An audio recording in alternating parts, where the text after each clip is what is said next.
ચાલો વિદ્યાર્થી મિત્રો, ગુડ મોર્નિંગ. આગળના વિડીયો લેક્ચરની અંદર આપણે ગરીબીનો પ્રકરણની અંદર અભ્યાસ કરતા હતા. તેની અંદર આપણે ગરીબીના નિર્દેશકો જોયા છે. આજે આપણે ગરીબીના કારણો વિશે વિશેષ અભ્યાસ કરીશું. હવે રાષ્ટ્રની અંદર કોઈ પણ સમસ્યા હોય તો સમસ્યાનો ઉકેલ લાવવો જોઈએ. અને ભારતની અંદર આ ગરીબી છે, એ ગરીબી પણ એક સમસ્યા છે. તો એ સમસ્યાના ઉકેલ લાવવા માટે થઈ અને એના જે કારણો છે, ગરીબીના જે કારણો છે તે આપણે તપાસવા પડે.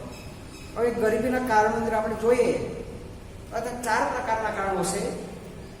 ઐતિહાસિક કારણો, તે પછી આર્થિક કારણો, સામાજિક કારણો અને અન્ય કારણો. બરાબર, આ રીતના ગરીબીના કારણો છે. એમાં પ્રથમ આપણે જોશું ઐતિહાસિક કારણો. હવે ઐતિહાસિક કારણો આપણે જોવા જઈએ તો ઈસવીસન પૂર્વે 17મી સદીની અંદર ભારતની અંદર જે નાના ગૃહ ઉદ્યોગો છે તેનો જબરજસ્ત આ રીતનો વિકાસ હતો. બરાબર, અને એ ઉદ્યોગ દ્વારા, તે પછી સૂતરા કાપડની મિલો હોય કે ગળીનો ઉદ્યોગ હોય, આવા ઉદ્યોગ દ્વારા ભારત આ નિકાસ કરતું હતું. અને તેની સાથે સાથે મરી મસાલા છે, ચોખા છે, આવી વસ્તુની પણ આ કે નિકાસ થતી 17મી સદી પહેલા અને 17મી સદી પછી. બરાબર, પણ ધીરે ધીરે તે પછી ભારતની અંદર, ભારતની ઉપર અંગ્રેજો છે, ફ્રેન્ચ છે, ડચ છે, આવી પ્રજાતિઓ આવી અને પોતાની રાજ સત્તા ચલાવી અને ધીરે ધીરે આ ભારતના જે નાના ઉદ્યોગો હતા તે આજના ધીરે ધીરે તેનો વેપાર છે તે આજના ઓછો કરવામાં આવ્યો. બરાબર, ઓછો કર્યો અને તેની સારા આજના ગરીબી વધી છે. અંગ્રેજોના શાસનકાળમાં આપણે જોઈએ તો મોટે ભાગે ભારતની પ્રજા છે ઉદ્યોગો હતા. ઉદ્યોગો એ કાળની અંદર પણ અમુક ઉદ્યોગો છે તેનો વિકાસ થતો અને વિશ્વના માર્કેટની અંદર આપણી વસ્તુ જતી. પણ અંગ્રેજો જ્યારે આપણા પર શાસન કરતા ત્યારે અંગ્રેજ લોકોએ જે, કારણ કે ભારતની અંદર તમે જોવા જશો ભારતનો મોટા ભાગનો વર્ગ છે તે ખેતી ઉપર નિર્ભર છે. 70% પ્રજા છે તે ખેતી ઉપર આધાર રાખે છે. બરાબર, અને તે પછી અંગ્રેજોનું શાસન આવ્યું તે પછી ભારતના જે લોકો છે તેનો વિકાસ કરવા માટે થાય અને જે ખેતીને જે પ્રાધાન્ય આપવું જોઈએ એ પ્રાધાન્ય અંગ્રેજ લોકોએ આ રીતના આપ્યું નહીં. કારણ કે ખેતી છે તે કુદરત આધારિત છે. કુદરતનો જે વરસાદ છે, હવામાન છે, તેના ઉપર આધારિત છે. વરસાદની અનિશ્ચિત થાય તો વધુ થાય, ન થાય તો ન પણ થાય. આવી અનિશ્ચિતતાના હિસાબે ખેતી છે તે ખેતી ઉપર નિર્ભર લોકો છે તે ધીરે ધીરે ધીરે ધીરે આ થાય ને કે ગરીબાઈના પેલા અંદર આજના ગરકાવ થતા ગયા. એટલે અંગ્રેજ લોકોએ આ થાય ને કે ખેતી ઉપર આજના ખાસ આ થાય ને કે ભાર ન આપ્યો. અને તેની સાથે સાથે આજના ખેતી ઉપર નિર્ભર લોકો છે, ખેતીનું કંઈ નક્કી નહીં, ક્યારેક દુષ્કાળ પડે, ક્યારેક વધુ વરસાદ પડે, ક્યારેક વરસાદ પડે જ નહીં. અને એ માટે થઈ અને અંગ્રેજના શાસન કાળ દરમિયાન અંગ્રેજ લોકોએ આ થાય ને કે ખેતી વિશે કોઈ નીતિ ન બનાવી અને ખેતી ઉપર જે લોકો નિર્ભર હતા એ નિર્ભર લોકો ધીરે ધીરે ધીરે આ શું થયા છે, ગરીબ બન્યા છે. હવે એમાં પણ તમે જોવા જશો તો ખેતીની અંદર પણ જમીનદારી પ્રથા છે, સાંઠ પ્રથા છે, બરાબર, દુષ્કાળ છે, આવા ઘણા બધા હતા ને કે સમસ્યાઓ ખેતી અંદર આ ને કે ઊભી થઈ. અને એની હિસાબે જે ખેડ કરનારો ખેડૂત છે એ ખેડૂતને આ ને કે ખેતી કરો કે રસ ના રહ્યો અને ધીરે ધીરે એ ખેડૂત છે તે ખેડૂત આ ને કે કરજની અંદર ડૂબતો ગયો અને પોતાની જે ખેતીની અંદર એ પોતે ખેતી ના કરી શકો અને જમીનનો હોળો થયો. અને તેની હિસાબે જે ખેત ધારક ખેડૂતો તે ધીરે ધીરે આજના ગરીબીની આજના સપડાયો છે. ઇતિહાસ એવું કહે છે કે આવું શોષણ કરવામાં આવ્યું અને તેની હિસાબે આજને કે ભારતની અંદર જે નાના ખેડૂતો હતા તે ધીરે ધીરે ગરીબીની અંદર આજના ગરકાવ થયા છે. અને તે પછી આપણે આગળ જશું તો અંગ્રેજો આપણી પર શાસન કર્યા પછી એમાં પણ એ આજના કૂટનીતિ એને અપનાવી. બરાબર, અંગ્રેજો ભારત આવ્યા પછી ભારતની અંદર ઘણી બધી જે વસ્તુ છે એની અંદર આ ને કે વેપાર નીતિ છે, કર નીતિ છે, આની અંદર અંગ્રેજોએ પોતાના ફાયદા માટે થઈ અને એમાં કર નીતિ અને વેપાર નીતિ પોતાના અનુકૂળ લાગે એવી નીતિઓ અને કર નીતિ બનાવી અને ભારતના જે ઉદ્યોગો છે તથા ભારતનું જે ખેતીની અંદર જે ઉત્પાદન થતું એવું વસ્તુનું વિશ્વ ફલક ઉપર માર્કેટની અંદર એની કિંમત ઓછી મળે એ વેપાર નીતિ અને કર નીતિ છે આ રીતે તેને બનાવી છે. હવે અંગ્રેજ લોકોએ શાસનકાળ દરમિયાન જ્યારે ઇંગ્લેન્ડની અંદર જે વસ્તુ ઉત્પાદિત થતી તો એના ઉપર એના અનુકૂળ આવે એવા ટેક્સ નાખી વેપાર નીતિ બનાવી અને ભારતની અંદર તે મોકલવામાં આવતા એટલે ભારતની અંદર એને સરળ માર્કેટ આંખમાં મળી રહેતું અને ભારતની અંદર જે વસ્તુ ઉત્પાદિત થતી એને વિશ્વના બજારની અંદર લઈ જવામાં આવતો, એના ઉપર ટેક્સ વધારે નાખવામાં આવતો, કર વધારે નાખવામાં આવતો અને તેની સામે વિશ્વના માર્કેટની અંદર ભારતના જે આને કે જે વસ્તુ છે એનું ઓછું થતું એટલે વિશ્વના ફલક ઉપર આપણે જોશું તો ભારતનો નાના વેપારીઓ છે એ વિશ્વના ફલક ઉપર વિશ્વ હરીફાઈની અંદર ટકી નથી. આ કૂટનીતિની સામે પણ ભારતની અંદર જે ઉત્પાદિત વસ્તુ થતી એ વસ્તુ આજે કે મોંઘી પડતી અને એની હિસાબે આપણી વસ્તુનું વેચાણ ઓછું થતું અને ઓછા વેચાણના હિસાબે આપણી વસ્તુ કોઈ ખરીદતા નહીં અને તેની હિસાબે નાના જે ઉદ્યોગકારો હતા અથવા નાના જે લોકો હતા એના જે કારખાનાઓ બંધ થયા એટલે આવક બંધ થઈને આવક બંધ થતા ન ખબર પડતા ધીરે ધીરે આજે કે ગરીબીનું પ્રમાણ છે આ રીતના વધતું જવું. હવે એમની અંદર પણ તમે જોશો ઇતિહાસ એવું કહે છે કે અંગ્રેજ લોકો જ્યારે કોઈ પણ વસ્તુનું ઉત્પાદન કરતા તો એની વસ્તુ પહોંચાડવા માટે થઈ અને એ લોકો એની ટ્રેનનો ઉપયોગ કરતા. જ્યારે ભારતની અંદર વસ્તુનું નિર્માણ થતું તે વસ્તુ પહોંચાડવા માટે થઈ અને ટ્રેનનો ઉપયોગ પણ કરવામાં આવતો નહોતો. એટલે ટ્રાન્સપોર્ટિંગ ભાડું છે એ પણ આજના કે ખર્ચાળ સાબિત થતું અને એને હિસાબે એ વસ્તુ છે એ વસ્તુની કિંમત આજે કે વધારે રાખવી પડતી એટલે વધુ કિંમત રાખવામાં આવે એટલે આપણી વસ્તુ કોઈ ખરીદવા માટે તૈયાર ન હતા.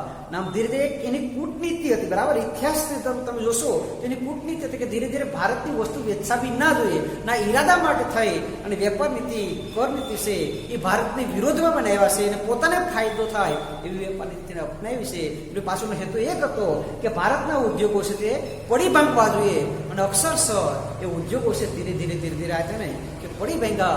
એમાં કામ કરનાર જે મજૂર વર્ગ હતો એ પણ આજના બેકાર બન્યો અને ન ખબર પડતા હોય કે તે ગરીબીની અંદર ગરકાવ થતા ગયા. એટલે આ પણ એક આજના કે ભારતની એક મોટી સમસ્યા, બરાબર. એટલે કે આ ઐતિહાસિક કાળમાં આપણે જોશું ને તો ભારતની અંદર આજના કે ઇતિહાસ એવું કહે છે કે ગરીબી આ કારણ થયું છે.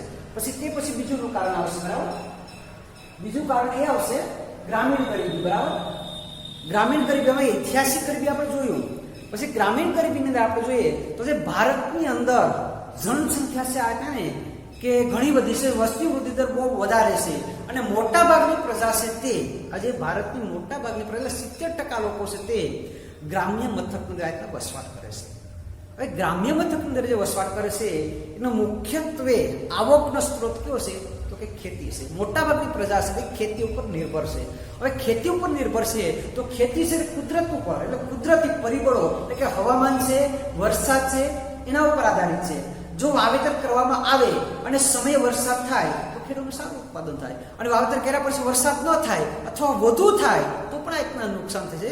એટલે આ રીતના કુદરતી પરિબળો ઉપર આધારિત છે. એટલે વરસાદ ઓછો થાય વધુ થાય તો પણ આ રીતના ખેતીની અંદર જે ઉત્પાદન છે ઉત્પાદન બરોબર થઈ શકતું નથી. એટલે આ કુદરત ઉપર આધારિત હોવાથી ને કે એ જે લોકો છે એ ખેતી ઉપર નિર્ભર લોકો છે એને આવક ઓછી થાય અને ન ખબર પડતા ધીરે ધીરે એ બેરોજગાર રીતના બનતા જાય છે, બરાબર. બીજું જે કારણ છે ગ્રામીણ ગરીબી. હવે ગ્રામ્ય મથકની અંદર તમે જોશો તો આગળ કીધું એમ મોટા ભાગના લોકો છે એના આવકનો સ્ત્રોત કયો છે તો કે ખેતી છે અને ખેતી આ કારણોના હિસાબે આજે કે આવક નીચી જાય અને નીચી થતી હોવાથી એ લોકો બેકાર બને, રોજગારી મળતી નથી અને રોજગારી ન મળતા તે બેરોજગાર બને છે અને ન ખબર પડતા એ લોકોની ગરીબીના પ્રમાણની અંદર આજના તે વધારો થતો હોય છે, બરાબર. આ ગ્રામીણ ગરીબીનું પ્રથમ કારણ હતું. તે પછી ગ્રામીણ ગરીબીનું બીજું કારણ છે વસ્તી વિષયક પરિબળો. હવે વસ્તી જે છે એ આગળ આપણે વાત કરીએ ભારતની જનસંખ્યા છે તે વધારે છે, ભારતનું વસ્તી વૃદ્ધિ દર છે વધારે છે, બરાબર. એટલે વસ્તી જેમ વધી છે ને એમ પણ ગરીબીનું પ્રમાણ વધ્યું છે. કારણ કે ભારત આઝાદ થયું તે પછી આપણે જોવા જઈએ તો આયોજન કાળ પછી આપણે આરોગ્યની બાબતની અંદર ઘણો બધો ડેવલપ કર્યો છે, ઘણો બધો આપણે વિકાસ કર્યો છે, બરાબર. આરોગ્યની બાબતની અંદર ઘણો બધો ડેવલપ કર્યો, વિકાસ કર્યો તો તેની હિસાબે આપણે આજે ને કે મૃત્યુ દરની અંદર આપણે ઘટાડો કરી શકાશે. મૃત્યુ દર ઘણો બધો ઘટાડી શકાશે. તો અમે જન્મદર છે એ જન્મદરમાં જોઈએ તેટલો આપણે વધારો કરી શકા નથી. એટલે પરિણામ શું આવ્યું તો કે વસ્તી છે તો વધી, વસ્તી વિષયક પરિબળની અંદર મૃત્યુ આરોગ્ય વિષયક સુવિધાની અંદર આપણે ઘણો બધો વિકાસ કર્યો અને વિકાસની હિસાબે મૃત્યુદરનું પ્રમાણ ઓછું થયું. જન્મદરમાં પણ ઘટાડો થયો છે, પણ મૃત્યુદર કરતાં જન્મદરની અંદર જન્મદરના પ્રમાણનો ઘટાડો કેવો છે? ઓછો હશે. બરાબર? એટલે જન્મદરના પ્રમાણનો ઘટાડો ઓછો છે, મૃત્યુદરનું પ્રમાણનો ઘટાડો વધારે છે. એટલે આમ ન ખબર પડતા વસ્તી છે તે રીતના વધી છે. એટલે વસ્તી વધી અને એને હિસાબે આપણે કે જે વધારાની જે વસ્તી છે એને રોજગારી મળી શકતી નથી. એટલે આવા લોકો છે તે કેવા થાય છે?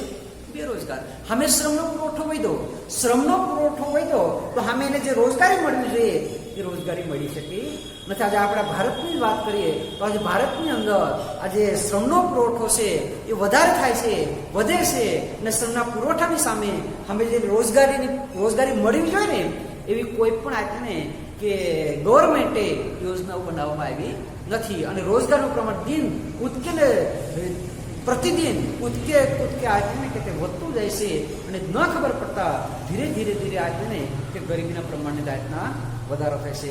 એટલે જનસંખ્યા વધી એટલે શ્રમનો પુરવઠો વધ્યો અને શ્રમનો પુરવઠો વધ્યો એટલે કુટુંબનું કદ છે, કુટુંબનું પ્રમાણ છે એ પણ વધ્યું અને કુટુંબનું કદ છે, કુટુંબનું પ્રમાણ વધ્યું એટલે કુટુંબને જે પોતાની જે જરૂરી જે સવલતો છે એ સવલતોને પ્રાપ્ત કરી ન શક્યા. કારણ કે આવક ઓછી થઈ, જનસંખ્યા વધી ગઈ, આવક ઓછી. જે ઘરની અંદર અથવા કુટુંબની અંદર જે સભ્યો છે એ બધા સભ્યો કમાણી કરી શકતા નથી. તેની હિસાબે જે જીવન ધોરણ છે તે નીચું આવ્યું અને એની હિસાબે આજને કે જે સંયુક્ત કુટુંબની સંખ્યા વધી છે, આવક ઓછી થઈ અને તેની હિસાબે જીવન વિષયક જે બાબતો છે તે મેળવી નથી શકતા. પોતાનું જે જીવનનું જે પોષણ કરવા માટેની જે જરૂરી વસ્તુ છે તે પણ તે મેળવી શકતા. અને કેમ?